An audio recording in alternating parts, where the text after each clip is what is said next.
This is CBC Nova Scotia News. Tonight, burned out. Insurance claims and financial losses take a toll on people who lost their homes in the Nova Scotia wildfires. Tick concerns. An early start to the season in Nova Scotia raises fears of Lyme disease. And Sail Grand Prix. Racers from around the world get ready to compete in Halifax Harbour. Building clouds on Thursday with a few showers in the mix, but overall, pretty fine looking forecast over the next few days. Your full forecast details are coming up.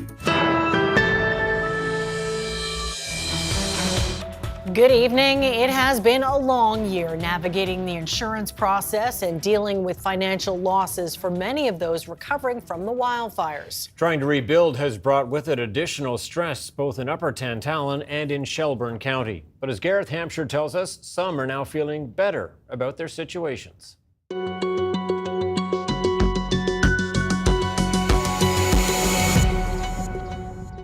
They're feeling a lot better when they arrive at their Upper Tantallon property now the rebuild is underway. The foundation has been poured, and that's huge progress considering what they've been through. A lot of stress and a lot of kind of figuring things out as we go. This is how things looked when we checked on this Westwood Hills home after the wildfire. Finding somewhere else to live, trying to replace possessions, and organizing the rebuild has been hard on the family of 5.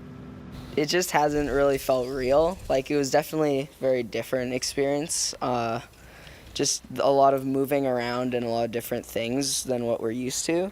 They're now talking about where the rooms will be, but it's taken dozens of emails to insurance and hours of work writing down everything that was lost. It was pretty chaotic at one point. A lot of evenings just sitting in front of the TV with my laptop, just trying to go over spreadsheets and lists and emails and making sure that everything is done. There have been complications in nearby Highland Park as well. City Hall didn't have our building plans from 1996, which was when our house was built, so we had nothing to go on. They dug up real estate records and even examined photos they had of the home they lost to help determine the dimensions of the new one. It turns out the guy doing our scope of work was literally counting the number of tiles that we had in our kitchen and using that based on a standard measurement for ceramic tiles, for example, to figure out the width of our windows. Things are starting to get moving with the rebuild, but now she's worried about a possible property tax increase when her new home is assessed. It's been a stressful time in Shelburne County as well, where fishermen, some who fought the wildfire, are still hoping for relief from their losses. Gear stored outside was not covered. Mine was around 60,000. I think I lost 120 traps and a wagon and quite a bit of rope. He and others applied to a provincial disaster assistance fund for uninsurable losses and is waiting for news. I wish they would just give us an answer, either yes or no. It's been a year. The province says it has already paid some applications to the fund and others are still with adjusters. The Insurance Bureau of Canada says 80% of claims in Upper Tantallon and Hammonds Plains were completed as of December. A good metric, it says, considering the number of homes and the amount of damage, estimated at more than $165 million. And it's not uncommon for full replacement in this type of an event, for full replacement of a home to take upwards of 18 months or more, unfortunately. There are a number of factors that affect the speed of the claims process. The availability of contractors and supplies, as well as securing any necessary building or demolition permits from local governments. There is still much to be done, but the Walshers are upbeat and hoping they'll be in their new home by the end of the year. Gareth Hampshire, CBC News, Halifax. A 47-year-old man from Dartmouth has been charged in connection to a homicide that happened in March. Police were called to an apartment on Pinecrest Drive in Dartmouth on the morning of March 25th. Officers found a man dead inside. They identified him as 56-year-old Ronald Edward Howell. At the time, a 47-year-old man known to the victim was arrested, but later released without charges. This morning, they arrested the man again, and he was charged with manslaughter. An infant girl was killed and 3 others were hurt when an ATV rolled over outside of New Ross on Monday evening. Police say the side-by-side was carrying 2 adults, a young boy, and the infant when the crash happened. The vehicle was traveling on a logging road near Forties Road when it rolled and came to rest on the roof. The 27-year-old woman who was driving and a 52-year-old male passenger were taken to hospital with serious injuries. The young boy was also hurt, but not seriously, and was taken to hospital. The infant girl was transported to hospital by paramedics, where she later died from her injuries. Ticks are making an early appearance this year, and a growing number of sightings of the potentially harmful bug are reported in parts of Canada. Kayla Hounsell now on what you should watch out for. You can see how small they can be. As Dr. Larry Tung shows the ticks he's pulled off of dogs, Cooper arrives with one buried in his skin. And so we really want to make sure we get the head, the mouthpieces out. Tung says he's seeing an increase in pets coming into his animal hospital with ticks. We used to see them more in the summer. Now we're seeing them in the spring, even sometimes during warm periods in the winter. By most accounts, ticks are pretty nasty, but the real danger comes from the Lyme disease they carry. There have been more than 8,000 human cases of Lyme reported in Canada since 2021. We're underdiagnosing Lyme. Dr. Isaac Bogosh says you can get Lyme prophylaxis, but you have to do so within 72 hours of being bitten. It will significantly reduce the risk of developing Lyme if that tick had Lyme. Helpful, yes. Perfect, no. There are around 40 different species of ticks in Canada, but the black-legged tick, also known as a deer tick, is the one that carries Lyme. We saw more submissions in what are typically quieter months, and here I'm referring to March and April. This entomology professor asks people to upload photos of ticks they find to a citizen science website she created called eTick. What we've also seen in recent years is submissions in areas where previously there were very few records. And that indicates that people are encountering ticks in places where they were not encountering them before. That includes in your own backyard, where Cooper was likely bitten, at home in the Toronto area. Before, we didn't really think of ticks being city dwellers, but now anywhere where there are high grasses. Got it. Fortunately, Cooper's tick is removed. Here we go, buddy. Come on. Come on. Tung is now warning dog owners to keep an eye out year-round. Kayla Hounsell, CBC News, Halifax. For the first time ever, the international sailing competition, SailGP or Sail Grand Prix, is happening in Canada. Racers are flying in from around the world to compete in Halifax's harbour. Brett Ruskin has the details. Welcome to SailGP Halifax. This is the latest stop in this international competition that's seen races in Dubai, in Singapore, in New York City, Sydney, Australia. Now add Halifax, Nova Scotia to that list. So you can see the tents around behind me, each one of the countries and boats represented, but here is Team Canada's boat. Their F50 foiling catamaran, so F means foiling, 50 feet long. And when I say foiling, I mean the wings that are on the bottom, sort of wings, that are on the bottom like this. So these are not attached to the boat belonging to Team France, but they are underneath right over here, where you can see them extending down there. That allows these sailboats to reach just incredible speeds, up to 100 kilometers per hour with tight turns. The interesting thing about all of this is that, oh, and look what's happening right here. Team Canada's wing, their sail, is being lifted up right there by the crane. This is step one to load the boats into the water. Take a look at Team Canada's wing. Again, being loaded up there, brought vertical. Then that wing is going to be attached to the vessel, lock it in. Then that crane is going to lift the wing and the boat into the water. Now, interesting that it's happening here in Nova Scotia because Nova Scotia has just such a rich history when it comes to hydrofoiling.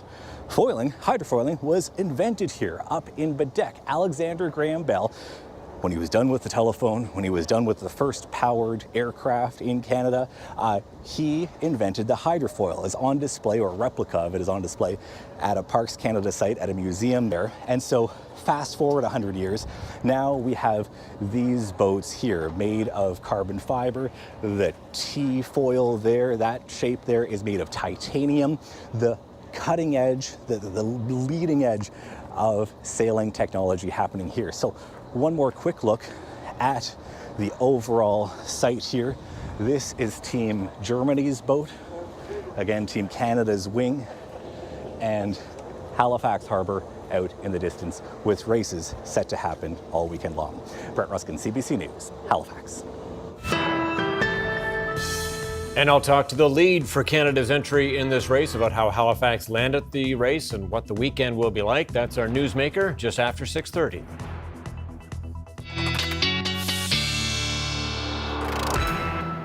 A lot of people going to be lining the Halifax waterfront wondering what the weather's going to be like. And wondering if there's going to be wind in their sails. Yeah, the wind is definitely going to be a huge factor for that weekend forecast. Tom and Amy, thanks so much. Right now it looks relatively light, but again, even the slightest of breezes is going to have a huge impact on the races, and we'll drill into that in more detail as we get closer. I think safe to say they'd take a day like this. Live shot right now at Peggy's Cove, 16 degrees, mostly sunny. And again, temperatures have been significantly warmer than that inland. We cracked 25 in Pictou and Antigonish counties today, 22, 23 through the valley, even the metro area around 22, 23. The hotspot in Ganesh Beach at 28 degrees. Nice downsloping wind off the Cape Breton Highlands. So just a beautiful day. And yeah, we would take a few more of these for sure. A couple of isolated showers over the last little bit and through the northeast. That's wrapped up. We've got a cold front moving through New Brunswick, and that is going to be moving through tonight and will spark, again, another isolated risk of a shower. But mainly, this is a wind direction changer, and that's about it. As we work our way into the long-range forecast, watching this area of high pressure off to the north and west, that's going to settle in and really will be taking over. Now, we won't be without our shower chances, and that includes tomorrow, Thursday, increasing clouds, few showers rolling in throughout the afternoon and through the west. We all get into the mix through the evening into the overnight. But again, it's just scattered showers. Now for Friday, watching this first low move off, we'll see, again, a bit of a cooler northerly flow on Friday into the Saturday and weekend time period. Again, we've been talking all week about this battle between this area of high pressure and this trough of low pressure offshore. It looks more and more like that high is going to win the day. And so that is good news if you're a fan of the sunshine on the weekend. And of course, that is great news for those races we were just talking about in Halifax Harbour. So we'll be talking about that in more detail with your 7-day forecast in full just a few minutes. Yeah, sounds good so far. Looking forward to it all. Okay, thanks so much, Ryan. Thank you. Well, the Nova Scotia government awarded an untendered contract for $950,000 to Sobeys last month, but it's providing few details. The contract is related to Nova Scotia Loyal, a program the Tories first announced during the 2021 election campaign. It was presented as a way to create incentives for shoppers to buy more local products. So far, however, there have been few public details about progress. The minister responsible told reporters earlier this month that that would soon change. We are in the final stages of the implementation plan. So while I can't unfortunately provide you with a date today, I may know one, but I just can't share it with you. But we are it is imminent. Opposition leaders say the provincial government relies too heavily on untendered contracts and the public deserves more transparency. Both the Liberal and NDP leaders say the government needs to make clear how Nova Scotia Loyal can make things easier for the people who produce food and for people when they go grocery shopping. An antiviral drug that's used to lessen the severity of COVID-19 in seniors and people who are immunocompromised is no longer available free of charge in Nova Scotia. That means anyone without a private drug plan or those not enrolled in one of the province's pharmacare programs will have to pay almost $1,300 to get Paxlovid. The health minister says that's the way 8 out of 10 provinces are dealing with the fact the federal government is no longer supplying the drug. We will continue to monitor this program. We're never far away from our clinicians. We have ample access to our physicians as well as our pharmacists. And so we will be evaluating as we move to this new phase and, open to the feedback around how it's impacting people. Thompson says people should continue to protect themselves by getting COVID-19 vaccines, which continue to be free. BC and Manitoba are continuing to make Paxlovid free to those eligible for it, whether they're on a drug plan or not. Well, there's a new ringing through the halls of the Pediatric department at the Cape Breton Regional Hospital. A celebratory bell has been hung to mark medical milestones for children in the unit.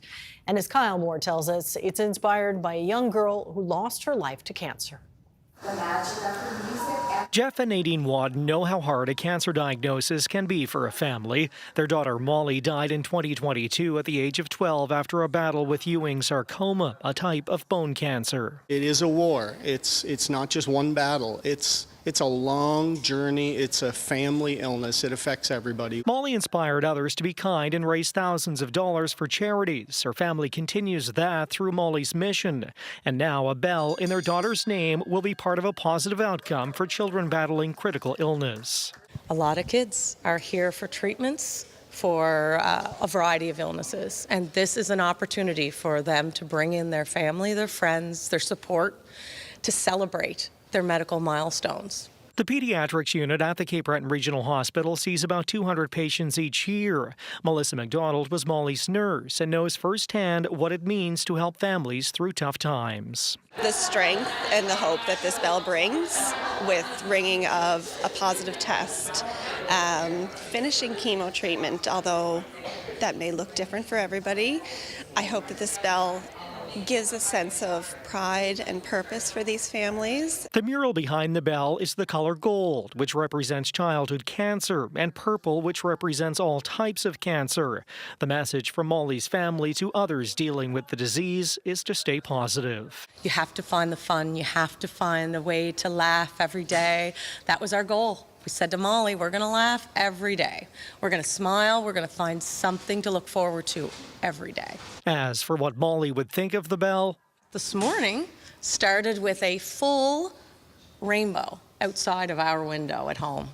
Took a picture of it. So I would dare say that that was her telling us that this is the best thing that we could come up with and celebrate today. She started our day off right. Absolutely. Kyle Moore, CBC News, Sydney. 10 teams made their way to Sackville High School today for a basketball tournament. But it wasn't just any basketball tournament.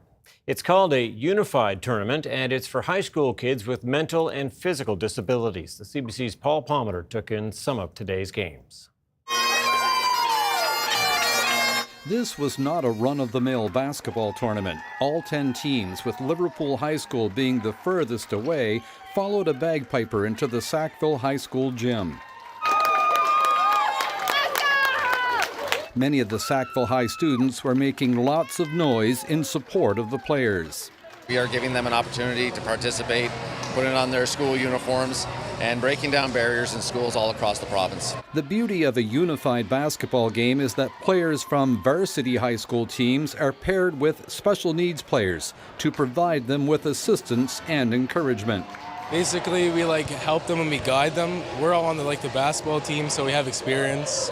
So we just volunteered to help them out. Today's tournament in Sackville is not the first unified tournament of the school year.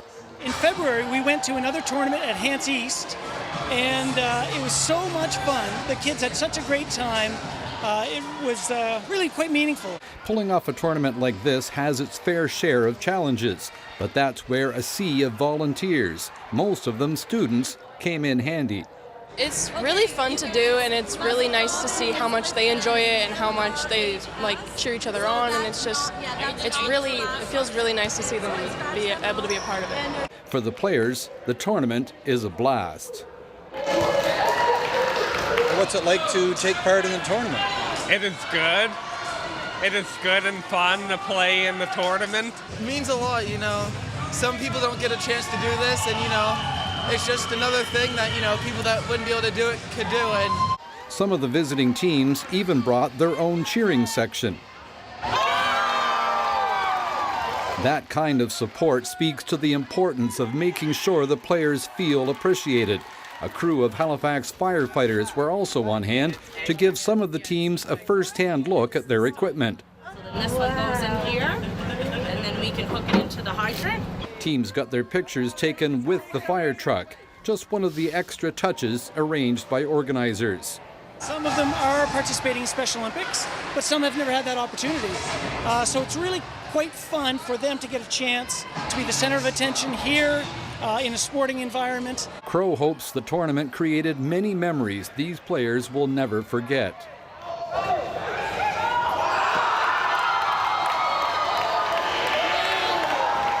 Paul Pomater, CBC News, Lower Sackville. Having a good time, aren't they? Some heavy competition there, yeah. Well, as a deaf child of deaf parents in the 1960s, Beverly Buchanan learned maritime sign language at her home in Halifax. But as American Sign Language became the one taught in deaf schools, MSL started to be lost. Now Buchanan is working to preserve and revitalize the endangered language. She spoke to the CBC's Brooklyn Curry. I grew up knowing that I was deaf, but not considering myself disabled at all. I had complete access in my house. My household growing up, we all signed, and my family's deaf, so both my parents are deaf, and my two older sisters are also deaf, so it was the five of us. And the household was a sign language household. We all used maritime sign language growing up. I spelled my first word when I was 2.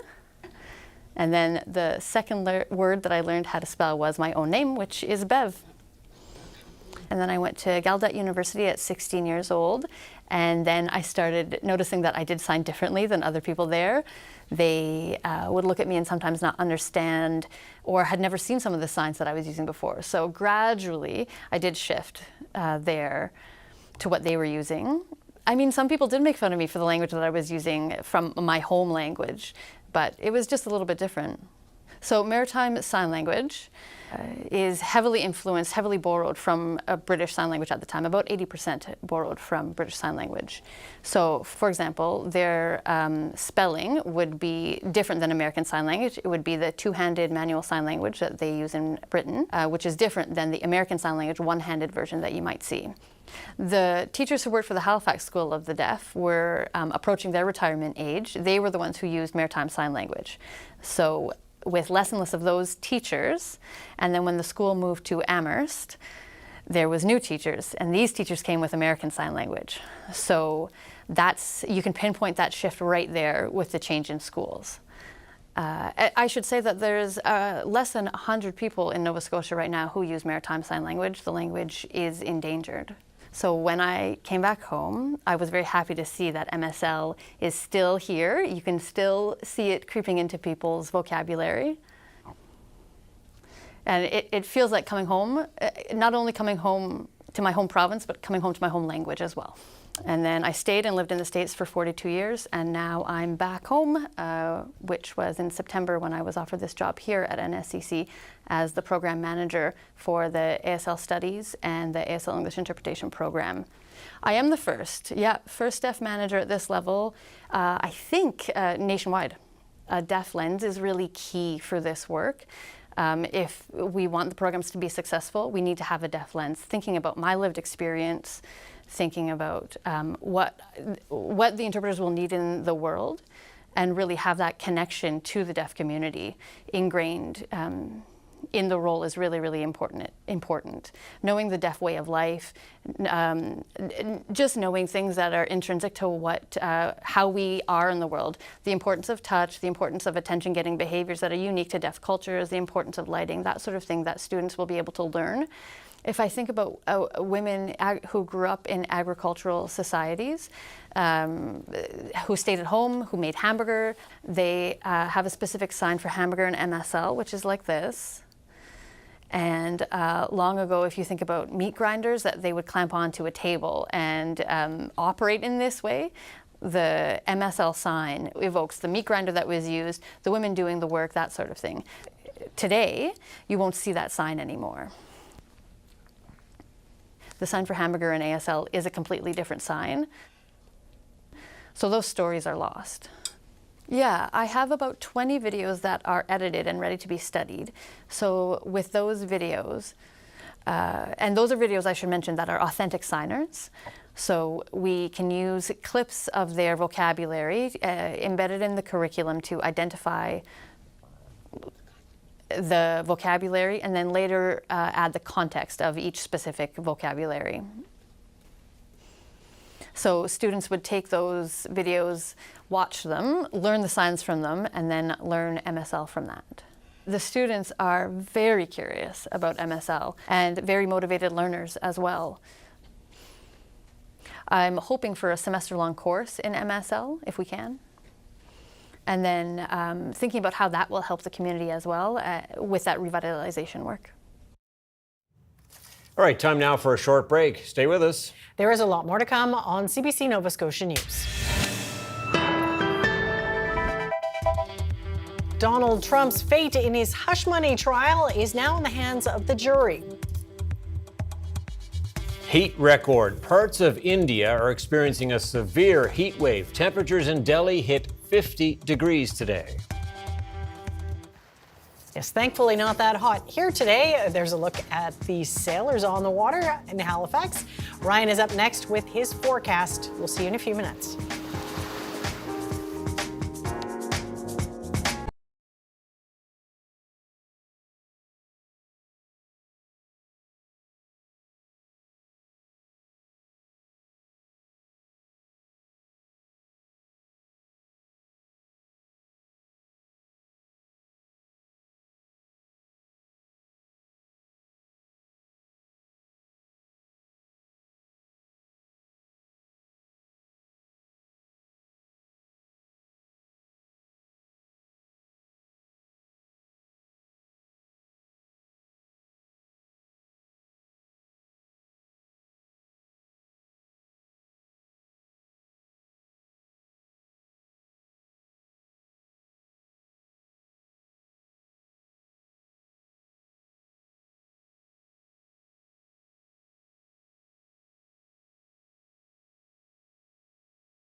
All right, I was on the Dartmouth waterfront today for the SailGP interview that you'll see a little later in the program, and people were delighted about the sunshine wondering about the wind, but also a little bit grateful that we got that rain this week. Yeah, we got quite a bit of rain in some spots, but some areas not so much, right? And you know, one of the areas that needs it the most, and needed it the most, and still needs it, as you'll see with this graphic, is the valley.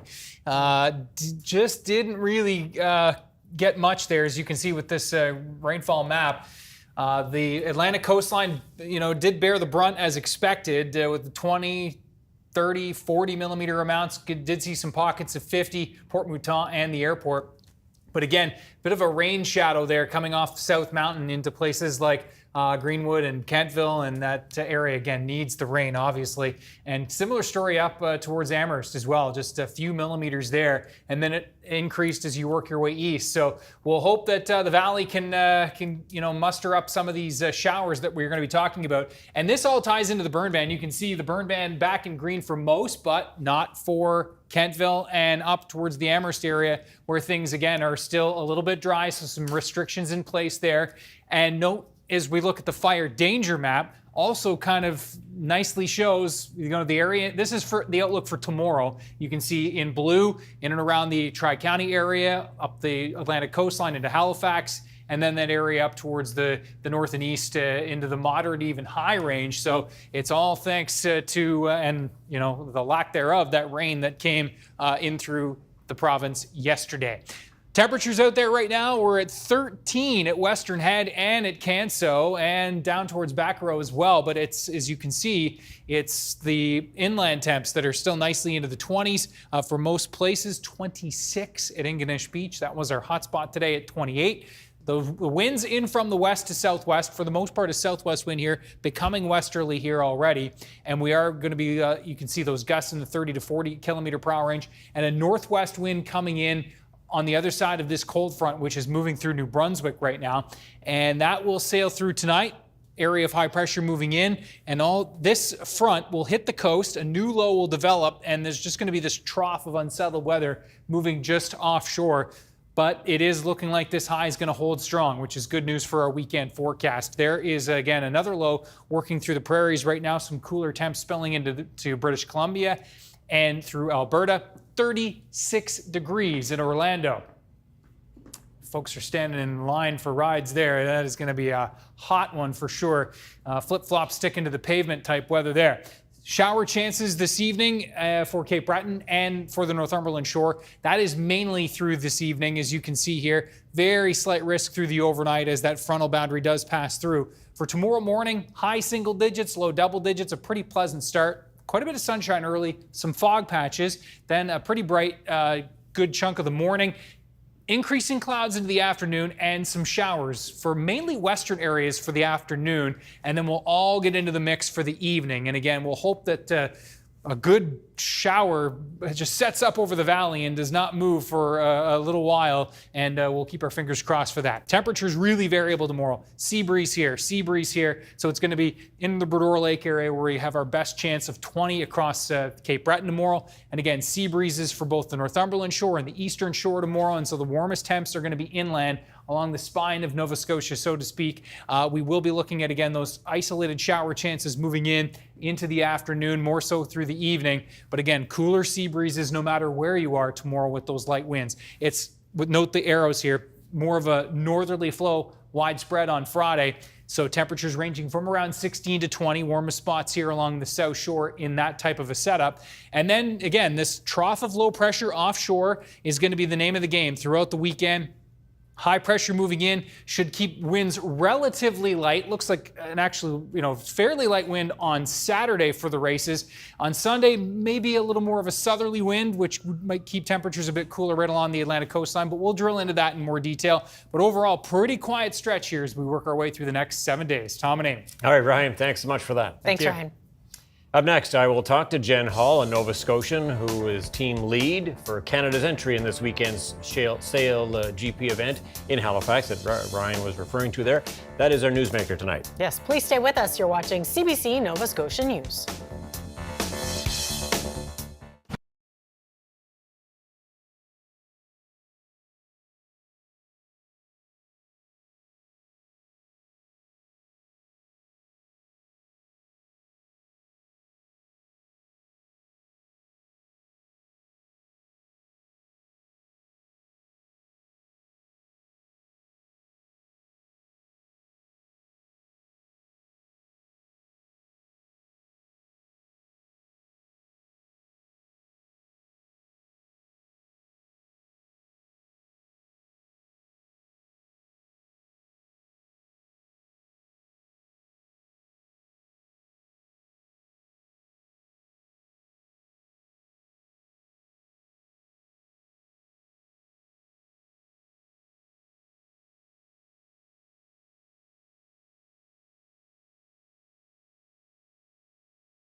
Australians make the turn around the last gate, and it'll be a straight shot. For the first time ever, the international sailing competition SailGP, or Sail Grand Prix, is happening in Canada, and Halifax is hosting the event this weekend. Racers are here from all around the world to compete.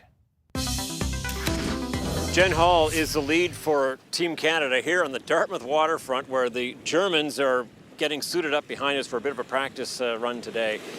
Tell us about this SailGP. We're learning more about it all the time, but what are the cheat notes on it? What do people need to know? Oh, it's going to be amazing this weekend. We've got 10 different teams from 10 different countries. We'll be racing here on Saturday and Sunday in the afternoons from 4 till 5:30, so you don't want to miss that action. And Halifax, I mean, we've got a perfect natural amphitheater here.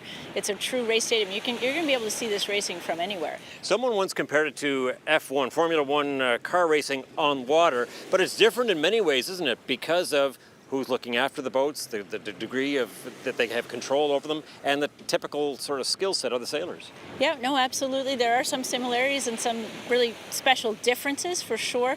We are some of the fastest racing on water, so you will see these boats hitting speeds of almost 100 kilometers an hour, depending on our wind conditions. But all the boats are actually identical, so they're worked on by the same shore crew, and it really comes down to human skill. So that's going to make the difference out on the water. And so what are you expecting this weekend in terms of what people will see? It's really going to be a spectacle. There'll be close, tight racing. They're going to be racing down the waterfront. You're going to see some flybys there. You're going to see close maneuvers. We're hoping that Canada is going to be on the podium, or if not win the event. So we're going to see some tight action. Of course, a real history of sailing here, but why Halifax? Of all the ports in the world that you could come to, why Halifax? Well, I'm a Haligonian, so I'm a little bit biased, but Halifax put in a very strong bid to SailGP to host the event, and they were up against some pretty tough competition, and there was a winning bid, and we're really thrilled to be here. Weather is always a factor when you're sailing, isn't it? I mean, you're looking at that weekend weather forecast. How much wind do you need? How much of a concern is that? Oh, well, we do need a little bit of wind, but anything over sort of 5 knots or 10 kilometers an hour will get us going, and we'll be keeping an eye on the forecast for sure, but as maritimers, we know that could change between now and then. Now, you mentioned these boats are obviously from all over the world, or have raced all over the world. Tell me a little bit about how they got here for this competition this weekend. Well, it's pretty amazing. Halifax is the 11th event in our season 4 calendar. We came from Bermuda. We were there a couple of weeks ago, and now from here we go on to New York. But everything packs up into containers. We have 120 containers that travel around the world with us, and a pretty impressive team that comes, builds up the city, and off we go racing. So it's impressive. It's a spectacle for sure. But it's also about inspiring young sailors, or sailors perhaps of any age, I suppose, but definitely young sailors. Tell me a little bit about that. Well, for sure for our team, for the Canadian team, this is our 2nd season, and you'll see it on our wing. It says we can inspire, and we're really about that. We're about changing the landscape for sailing in Canada. We have so many great opportunities for youth to work with us and even to try foiling. And over the past weekend, maybe if you had a chance to get down to the waterfront, you see the foiling activations we're doing there with We Can Foil, which is our foiling development program. We have 11 hubs across the country where people can try foiling. We really just want to get people out on the water, enjoy the opportunity, and I mean, what better place to do it than in Halifax? Today, some of those spectacular boats, like the German vessel behind us, they're out on the water. What are they doing? What will people see over the next couple of days before the main event on the weekend?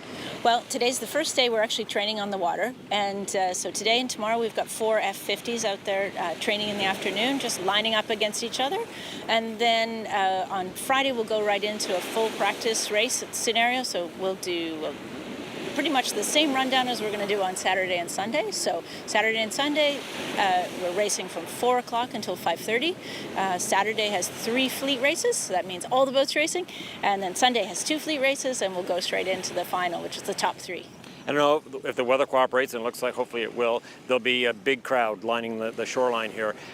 Can you give us any sense of what this means economically when SailGP comes to town? Well, we do think the crowds are going to line the waterfront, and you say for sure the weather will depend. We do think there is an economic impact that will be more than a $16 million economic impact for Halifax and Dartmouth through this event, but I think we have potential to even break that barrier. For this event, we've broken every single record. We sold more tickets. The tickets sold out within 12 minutes. We have 250 boats on the water, which is another record for SailGP. We're just breaking all the records. Have you ever had an event canceled because there wasn't enough wind or I'd hate to ask that question, but is that, it's not gonna has happen it here. ever happened? No, of course not. There are 2 days where we weren't able to race due to wind. Fingers crossed here. Fingers for sure. crossed for it. That Halifax is going to deliver for us. So this is a bit of a trial run for Halifax, I suppose, in some ways, it being the first time this event has been hosted here. Might this event come back? Oh, we really hope so. That's certainly the plan. What are you seeing so far in terms of how this city is hosting and what Halifax might bring to this kind of a competition? The support we have had from Halifax is second to none. It's really quite incredible how everyone stepped up to support us and help make this an event a success. Support from the city and from the province and Sail Nova Scotia has been absolutely incredible. Everybody's feeling it. Amazing energy. Different energy on the waterfront here today for sure. Great to chat with you. Thank you. Well, thank you so much. So look forward to hope you'll be out on the waterfront to watch this weekend.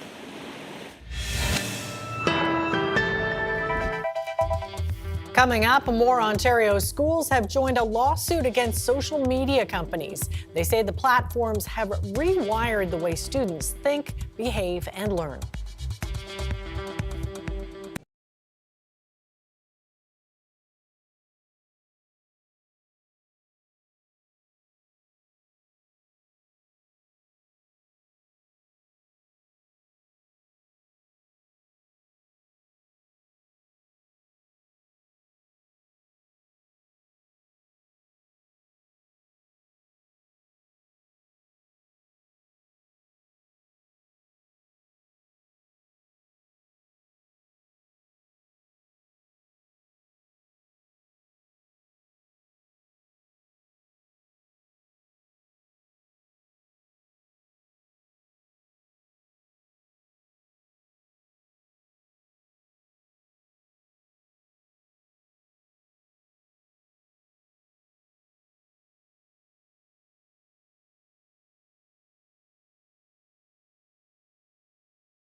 Welcome back to CBC Nova Scotia News.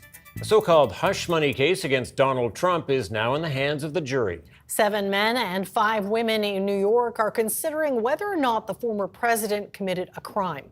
The CBC's Chris Reyes reports from outside the courtroom.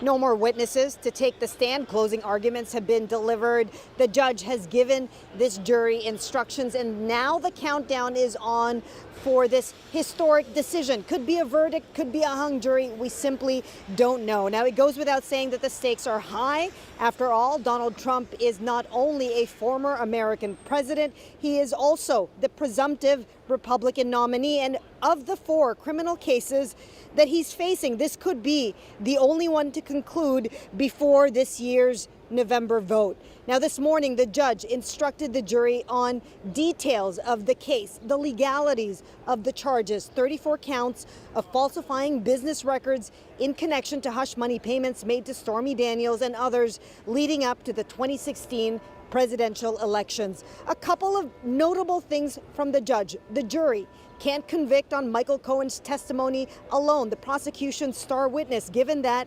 Cohen is an accomplice in this case, the judge told the jury. He also implored them to consider fairly all of the evidence presented in the case and reminded them that this is not about how they feel about Donald Trump. Soon as the jury went into deliberations, Trump spoke to the media outside of the courtroom. Mother Teresa could not beat these charges. These charges are rigged. The whole thing is rigged.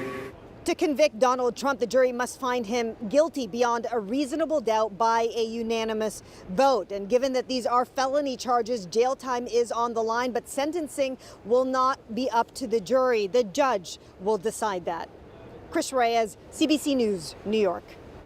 Israeli ground forces are pushing deeper into Rafah in southern Gaza. The operation is continuing despite a ruling from the International Court of Justice and growing international pressure. The Israeli government says fighting in the territory will likely continue until the end of the year.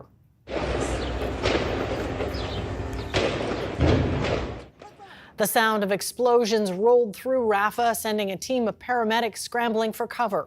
Many of the people who were displaced in Rafah have moved to the nearby city of Khan Yunis to escape the fighting. There are reports of at least 15 Palestinians killed across Gaza today from Israeli air raids and shelling. 3 Israeli soldiers were killed during fighting in Gaza. The IDF says an initial investigation shows they were killed by a blast in a booby-trapped building in Rafah. Nissan has issued an unusual recall. It's urging owners of some of its older vehicles to stop driving them. The vehicles have a problem with their airbag inflators, which could explode if involved in a crash. About 84,000 older vehicles in North America are at risk, including 48,000 in Canada. They date from about 2002 through 2006 and include Sentras, Pathfinders, and Infinities. Drivers should contact their dealership to have the inflators replaced for free. The inflators have been blamed for hundreds of injuries in the U.S. and at least 35 deaths worldwide. The capital of India is in the grip of a blistering heat wave. New Delhi has recorded its hottest day ever, with temperatures topping 52 degrees Celsius. The country is no stranger to hot weather, but this summer is shaping up to be a scorcher, even by local standards. Sean Regarg tells us what it's like on the ground and how people are coping. The hottest part of the day has now passed, and we've had a brief spell of rain. Despite that, the heat here is excruciating. If you're out on the streets, you sweat non-stop. Buying some cold lemonade from one of these stands is one way to try to cool down, but there's only so much it can do when the peak temperature in the city hits 52 degrees Celsius. Northern India has been in the grip of an intense heat wave for several days now. Multiple states have seen the mercury pass the 50-degree mark. It's led to a spike in hospital admissions, and doctors say the elderly and the most vulnerable are at increased risk of heat stroke and heart problems. The heat is now particularly problematic for India's tens of millions of daily wage earners who don't have the luxury of using air conditioners or going back to well-ventilated homes at night. To make matters worse, Delhi is also facing a water shortage. Officials here say they will penalize those found wasting water. Washing your car with a hose or letting a water tank overflow could attract fines up to $33 Canadian. Experts say the government also needs to pay more attention to the broader issue of climate change. When you are already reaching a stage in our history where climate is not just a theoretical conference conversation, but it's your day-to-day reality and it affects you immediately here and now, then action should be here and now rather than ambiguous in political manifestos as just vague promises. A 2023 study from the University of Cambridge says 24,000 people have died due to heat waves in India in the past 3 decades. Climate change is only likely to worsen this crisis. Officials here are now scrambling to figure out a response to the heat wave. Now, the weather officials here say that there could be some respite from the sweltering heat in the next few days, but that may be just a dip of a few degrees from these record-breaking temperatures. Ishan Garg for CBC News, New Delhi. 5 more public school boards and 2 private schools in Ontario are joining the legal fight against social media companies. A suit against Meta, Snapchat and TikTok was launched in March by 4 of Ontario's largest school boards. The educators say they have to handle the fallout from what they say are addictive products. They say the social media platforms have rewired the way students think, behave and learn. The allegations have yet to be proven in court. Lawsuits are also underway in the U.S. In total, the Ontario schools are seeking more than $6 billion in damages. Canada's main stock index fell 1.6% today in a broad-based decline. Here's a look at the markets as we head to break.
think I might have gotten a little sun today. I noticed you were a little pinkish. Little pink. Yeah, you gotta put your sunscreen on. That kind of a day. Yeah, I know. I got to remember the sunscreen. Well, and when you're out and there's just a little bit of light breeze, you don't notice it, right? And it is creeping up. UV index now is up to 7, I think. So it's on a nice sunny day. So, and it's only going to increase from there for sure.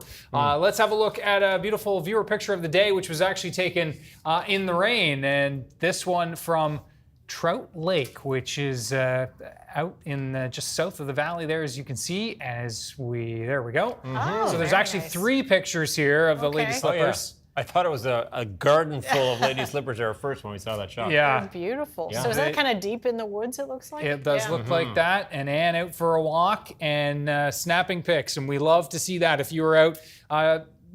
Definitely enjoying the sun over the next couple of days. Keep those pics coming. We will see some isolated shower chances tomorrow, edging into western areas of the province throughout the afternoon.